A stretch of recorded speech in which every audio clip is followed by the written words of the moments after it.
All right, squids, I have heard your clarion call. I see this comment a whole lot on a bunch of track day and fast boy videos that I make. You guys say, Yammie, I can't go to the track. It costs too much money. It's so unfair that you get to go. I don't have a track near me. What can I do to improve my riding if I can't make it to a track? This is actually a great question, and it's something I've been thinking a lot about.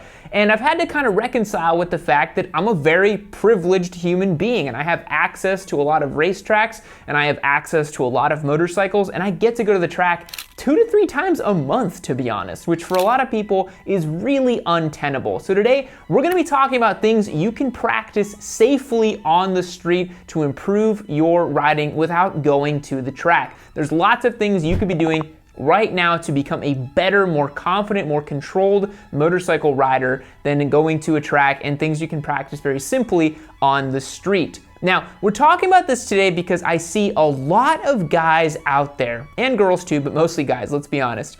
They roll around, they got their full leather suits on, and they're treating the public road like racetracks. And so the first thing I want to tell you before we dive into the skills and the tips and things you can do to improve your riding is do not treat the public road like a racetrack. There are so many variables when it comes to riding on the street, and you cannot safely approach street riding like you would track riding and get better and faster in a meaningful way. The stuff we're talking about today is not meant to make you a super fast canyon carver kind of guy. I actually actively discourage that kind of behavior because I don't think it makes sense for public road riding. Rather, today what we're going to be talking about are things you can do to improve yourself as a motorcyclist. So let's get started, shall we? All right, the first thing I want to talk about today, and it's something that, you know, if you've heard my Q&A videos, if you've heard me talk about this before, I'm a very, very big proponent of it, and it's your braking skills. Now, braking is a skill that gets commonly overlooked for the street rider because they don't have to actually engage their brakes as hard as they need to on the track, for example.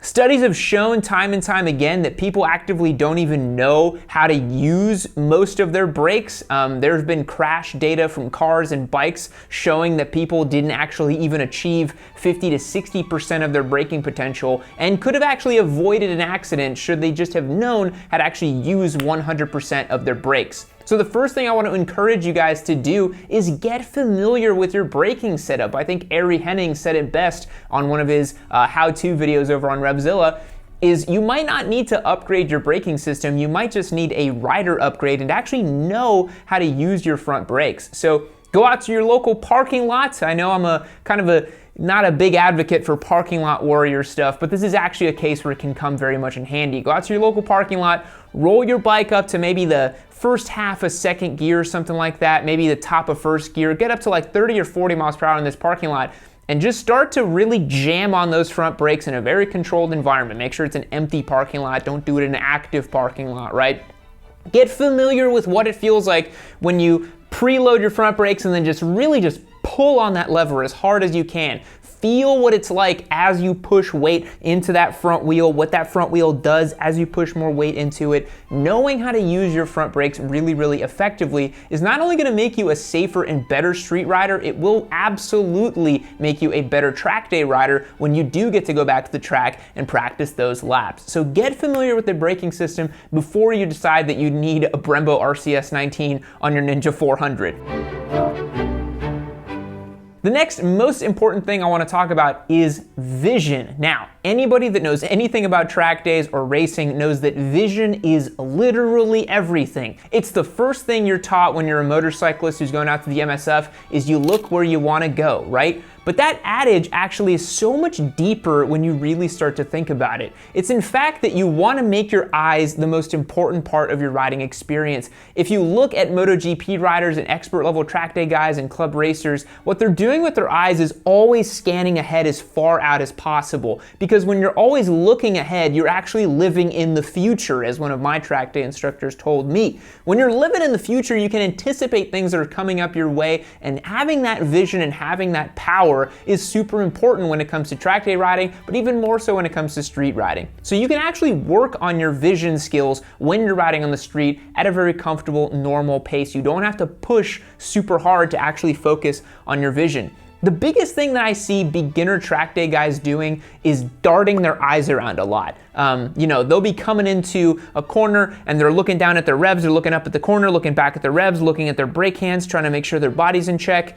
If you look at expert level riders, their eyes are very still, often just moving slightly, just scanning ahead. They have what's called dead pilot eyes. They're kind of like half glazed over like this. It looks like they're almost not really paying attention, but they're actually deeply focused. The biggest thing you want to train with your eyes is not have them dart around. I learned this at the California Superbike School when I went back in 2019, but the biggest thing you can do is make sure that your eyes are calm and scanning where you want to go and not darting around everywhere. If you find yourself looking at the road, looking at the horizon, looking at the road, looking at the sky, looking at your rev counters, you are not fully engaged with your machine. And so this is something you can practice all the time. If you're out on a ride on your favorite road, just practice what it feels like to keep your eyes nice and level, looking at the horizon, looking as far through the corner as possible, and keeping them nice and relaxed. You will notice a massive difference in your riding if you can truly master your eyes not moving around a bunch while you're riding. You can also practice this when you're literally driving a car or riding a bicycle, which we're gonna get into later in this video.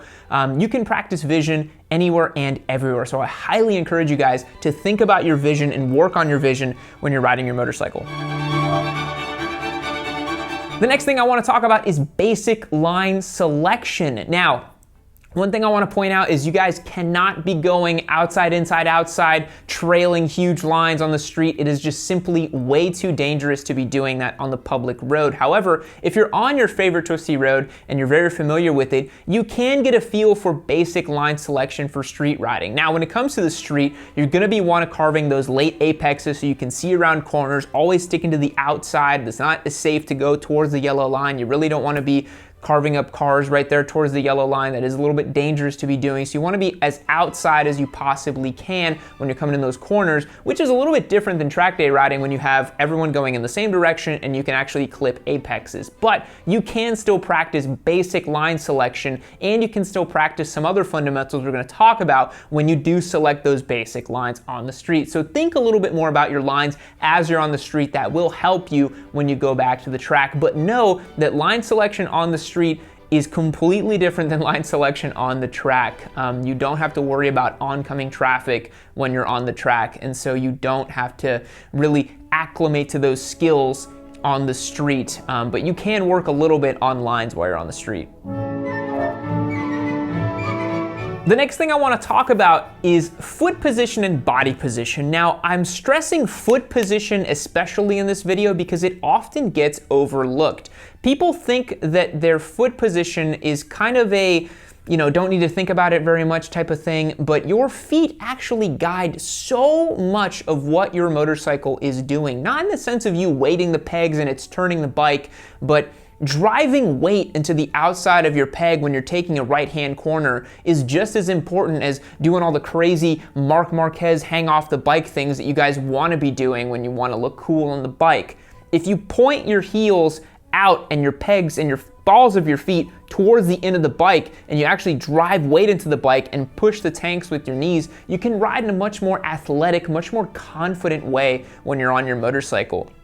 You're gonna be squeezing the tanks as much as possible. That's why I always tell you guys to use tank grips when you're on the bike, but you're really gonna want to be putting that weight on the outside peg when you're carving your corners. You can practice this really, really simply on the street. Just when you're going left to right, just try to drill weight into this side and try to push that into muscle memory. Alberto Nasca has a really great video on this that I'll link down below about why foot position is so important and how you can actually move your feet around when you're in track day conditions, and you can also practice this on the street.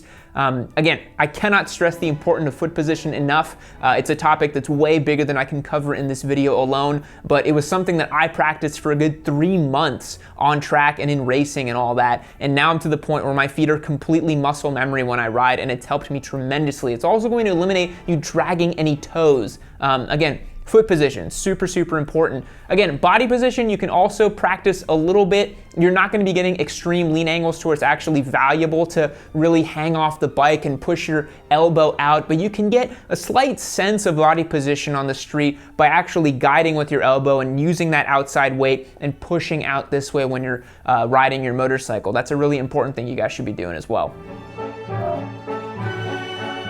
Now, one thing I'm gonna talk about here, and you guys probably don't wanna hear it, is I think that bicycle training is actually a great way to get better on a motorcycle. There's a big reason why you see GP guys, World Superbike guys, club racer guys even, practicing on bicycles and getting fitter on bicycles to get more fit on a motorcycle. If you guys have done track days, you will know that they absolutely roast your quads and your legs if you're doing it correctly. Now, a great way to get more cardio and to get fitter is to just simply ride a bicycle. You'll engage all those same muscles, you will actually get much stronger, more fit, have that cardio, and the best part of all, you'll have fun while you're doing it and you'll build your sense of cardio and your sense of endurance too. After you put in 2.5 hours on a bicycle, riding a motorcycle on a racetrack for 20 minutes is not gonna feel like it's very difficult. It also really helps with your sense of balance and just being on two wheels. I started cycling about a year ago and I've noticed my sense of fitness massively increase and my sense of balance and my sense of confidence on two wheels has just grown tremendously just by riding a bicycle. So take it back to basics, have fun, be a kid and ride your bicycle because it is a ton of fun. You can do mountain bikes, you can do road bikes. I personally am very fond of road bikes and cycling. So I would really recommend that. Ride a bicycle. It will definitely help your motorcycling. The next thing I want to talk about, it's a little controversial, is wheelies. Now, I am a big fan of doing wheelies. I can't, rip them at balance point and just hold them there and just, do that whole cool thing for Instagram, but I can rip some pretty good wheelies and just chase them out and have some fun with it. I think it's very important to be comfortable with the front wheel coming up on your motorcycle. The reason I say this is because it's actually a very useful skill for a lot of different reasons, for trials riding and enduro riding, but also for when you're riding a high-powered motorcycle and you pick it up off the corner exit and you actually feel that front wheel start to lift on you, and it's not a super foreign, scary feeling to have the front of the motorcycle dance upwards a little bit when you're coming off the drive-off corner exit. I see this a lot with new riders where wheelies tend to scare them a little bit on track. I don't know why, but newer riders sometimes show up to track days with 600s, 1000s, really overpowered motorcycles for their skill sets, and then they get kind of scared whenever the power really comes on and they're actually learning how to use that motorcycle. So I would say get familiar with how the motorcycle feels when the front wheel pitches upward. I'm not saying you guys need to be stunt masters and wheelie experts, but I do personally think that knowing how to just float a tiny wheelie even will massively help you with overall bike control. I hope you guys are seeing a theme here, is that the overall thing we're trying to do is to build fundamental bike control. If you are able to control your motorcycle and place it wherever you want to go and not be too flustered when variables come at you, and keeping that sense of control and keeping those eyes nice and level, you're gonna have a much better time motorcycling. And these will all translate extremely well when you go back to the racetrack. The other thing you guys can practice is smooth and consistent throttle control. This is number one in twist of the wrist, but I also think that timing your throttle is a big thing too. When you think about it, on a racetrack, you're gonna be trailing in on those corners, and then when you hit the apex, you're supposed to be laying back in on the throttle and opening it back up and picking the bike up. You can actually practice this in a very small way on the street by just timing the apexes on your favorite twisty roads and seeing where those apexes are and rolling on at those apexes. As you practice your vision, as you practice your foot position, as you practice just laying into that throttle when you come back up off the apex and just getting those fundamentals really dialed, you'll go to your next track day and be much more confident and familiar with the muscle memory of how to do it fast. Because if you can do it slow, you can then ramp up your pace and do it fast too. But if you can't do it slow, you will not be able to take it safely going fast.